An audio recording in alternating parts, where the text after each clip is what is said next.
going on, guys? I'm Aaron from PhoneDog.com and BeBerryDog.com, and we're on to the messaging and phone capabilities of the BlackBerry Storm2 9550. Whether you're buying it for yourself, for a friend, for a family member, we want to make sure you know what the device can do. So instead of doing a quick 15-minute video review that gives you the bullet points of everything but doesn't quite dive into the full functionality of the device, we're breaking it up into messaging, web browsing, media player capabilities, hardware, phone performance, etc., in order to give you a better idea of what the device can actually do. But before we get into the video, special thanks to our friends at Best Buy Mobile for providing us with not one, but two BlackBerry Storm2s for use in our One Paw Bandit giveaway. You know, one thing I like about Best Buy Mobile is pricing is instant and it's walk out the door. So you don't have to worry about mail-in rebates, no paperwork, no mess, no waiting 8 to 10 weeks to get your money. It is instant and you get it at the point of sale. So enough of that, let's get into the review. Hardware and phone capabilities starting right now. In regards to overall hardware, there are some pretty significant changes from the Storm 1 to the Storm 2. The actual look of the device, though, is somewhat similar. The dimensions are exactly the same, and then the weight of the Storm 2 is actually a little bit heavier. The original Storm is 5.47 ounces, and the Storm 2 is 5.64 ounces. So a little bit heavier in the hand. Other than that, you'll notice that the curves at the end of the device are sloped down a little bit more than the original Storm, and it follows the trend of some of the more recent devices like the Curve 8520 and the Bold 9700, where they've rubberized the buttons on the side. So you'll see that micro USB port is still on the lower left-hand side. They did not move it up to the top left-hand side like some of the more recent devices. On the top, you'll notice the power button and the mute key, and on the bottom, you'll notice the sing key, BlackBerry key, back key, and end key. One of the primary differences between this one and the original Storm is these buttons are electronic. They're no longer physical buttons. So when you have the battery pulled out, these buttons don't operate, or don't push down rather, like the original did.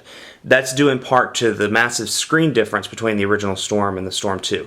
If you go back to the original Storm, it sat on, think of it like this, it sat on one single button in the middle of the display. So the screen sat like this and moved like that, depending on how you pushed it, or if you pushed it straight down, it went down.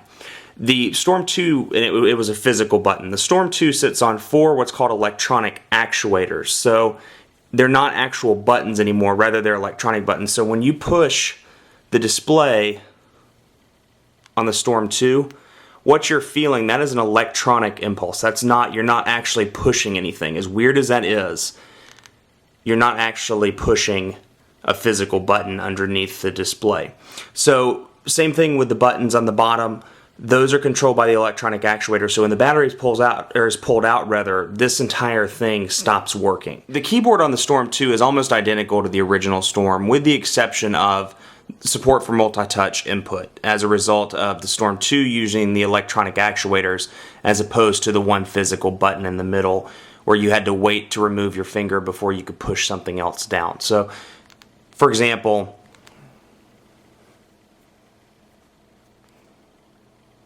I can hold that down and push 5 now. You can see it showing up. Whereas on the original Storm, you had to push it, wait, hit it, push, hit, push, hit. So that's a nice little feature if you utilize that a lot. Or if you're a fast typer, you'll notice that your typing speeds will increase on the Storm 2 as a result. Let's type out a test message.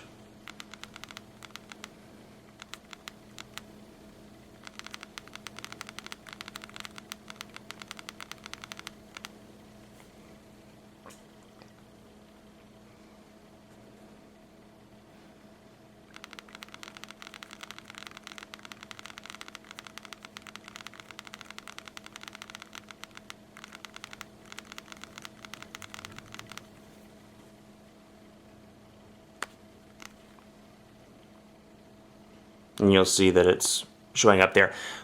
If you don't like the SureType keyboard, you can enable a full keyboard, or you can just turn it into landscape orientation. So it gives you a couple different options depending on what you like. Personally, I'm so used to, apparently I can't talk and do this at the same time. I'm so used to the SureType layout that I don't have a problem with it. And if I ever do want to go to the keyboard, I can always go into landscape mode.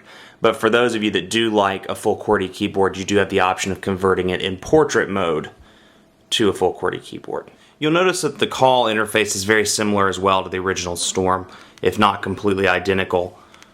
You'll notice the dial pad on the bottom, then the other two tabs, call log, and contacts. So you can either dial directly from your contacts, dial from your call log, or dial from your dial pad.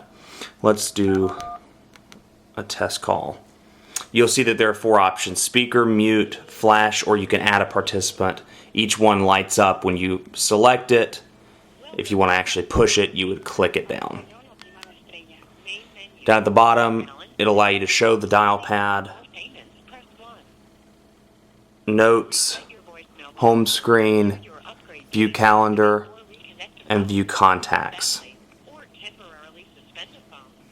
So you can do any of that. So a lot of functionality from the actual device itself. So that's very nice, or from the actual call interface itself, rather. So you don't have to actually go out, type a note, come back. So that's nice.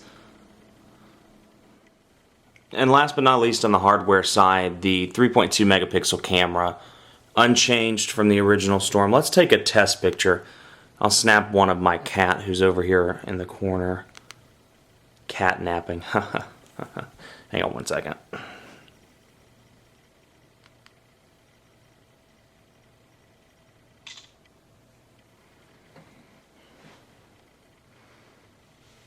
So you can see picture quality, not terrible. You can see her sleeping on the towel, the box behind her. Very good picture quality, actually. Though I found the shutter time to be quite slow. You can hear, for example, let me do another one. I just hit the button, and there's the snap. So I'm going to hit it again. Hit it. And then there's the snap. So a little slow on the shutter time. If you're taking something that's moving pretty quickly, you're probably not going to get a clear image of it. But if you're doing a portrait or excuse me, something where somebody's standing still, a picture of a cat sleeping, something like that, you should be more than fine. And the pictures look nice as well. You get the option to send it, set picture as, take another picture, rename it, or delete it. So several options in the camera. We'll have more on the BlackBerry Storm 2. We're going to cover everything about it, from the OS to, like I said, the hardware to the messaging to the web browsing. We're here for you. We'll have more videos as the days go on. For Phone Dog and BlackBerry Dog, I'm Aaron. Thanks for watching.